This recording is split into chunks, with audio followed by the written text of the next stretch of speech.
दोस्तों, आज हम आपको उत्तर प्रदेश के उस खूबसूरत जिले की सैर पर लेकर चल रहे हैं जिसे दुनिया बांसुरी की नगरी के नाम से जानती है। ये जिला है पीलीभीत, जो अपनी प्राकृतिक सुंदरता, घने जंगलों और सांस्कृतिक विरासत के लिए काफी ज्यादा पॉपुलर है। नेपाल की सीमा पर बसा यह जिला सिर्फ अपनी मीठी बांसुरी के लिए नहीं, बल्कि यहाँ के टाइगर रिजर्व में गूंजती बाघों की दहाड़ के लिए भी जाना जाता है। पीलीभीत का नाम पीली मिट्टी की दीवारों से प्रेरित है, जो कभी इस क्षेत्र की पहचान हुआ करती थी। तो चलिए आज हम इसी पीलीभीत की अनछुई कहानियों और इसकी आत्मा से रूबरू करवाते हैं। पीलीभीत जिला उत्तर प्रदेश के उत्तरी पूर्वी हिस्से में हिमालय की तराई बेल्ट में मौजूद है।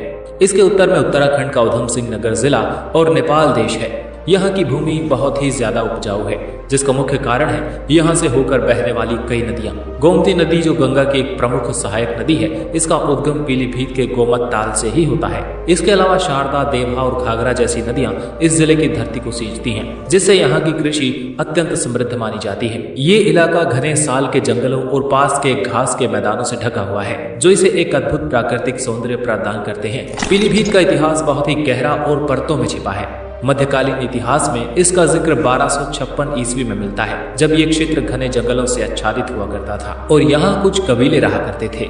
मुगल काल में ये एक महत्वपूर्ण प्रशासनिक केंद्र बना। 18वीं शताब्दी में जब मुगल साम्राज्य कमजोर पड़ने लगा, तो ये क्षेत्र रुहेला सरदारों के अधीन आ गया।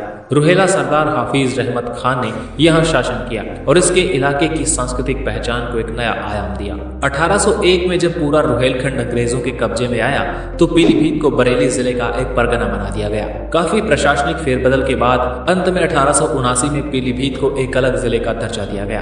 पीलीभीत की संस्कृति गंगा जमुनी तहजीब की एक बेहतरीन उदाहरण है, जहां हिंदू, मुस्लिम और सिख समुदाय के लोग सदियों से मिलजुल कर रहते आए हैं। ये जिला बांसुरी नगरी के रूप में विश्व विख्यात है। यहाँ हाथ से बनी बांसुरियों का निर्माण एक प्रमुख उद्योग बना हुआ है और यहाँ की बांसुरियां देश विदेश में भेजी जाती हैं। कृष्ण की बांसुरी से जुड़ी ये कला इस शहर की आत्मा में बसती है। खान पान की बात करें तो यहाँ उत्तर भारतीय व्यंजनों के साथ साथ अवधी और मुगलई खाने का भी गहरा प्रभाव देखने को मिलता है। कबाब, कोरमा और तरह तरह की रोटियां जैसे नान, रुमाली और तंदूरी यहाँ के लोगों के पसंदीदा भोजन में शामिल है। 2011 की जनगणना के अनुसार पीलीभीत जिले की आबादी लगभग 20 लाख से अधिक थी। ये जिला विभिन्न धर्मों का एक सुंदर मिश्रण है, जिसमें हिंदू और मुस्लिम समुदाय प्रमुख हैं। साथ ही सिख और ईसाई आबादी भी यहाँ निवास करती है। जिले में मुख्य रूप से हिंदी, उर्दू और पंजाबी भाषाएं बोली जाती हैं। साक्षरता दर में लगातार सुधार हो रहा है और सरकार शिक्षा के प्रसार के लिए निरंतर प्रयास कर रही है। यहाँ की सामाजिक संरचना ग्रामीण और शहरी जीवन का एक संतुलित रूप प्रस्तुत करती है, जहाँ अधिकांश आबादी आज भी कृषि पर निर्भर है।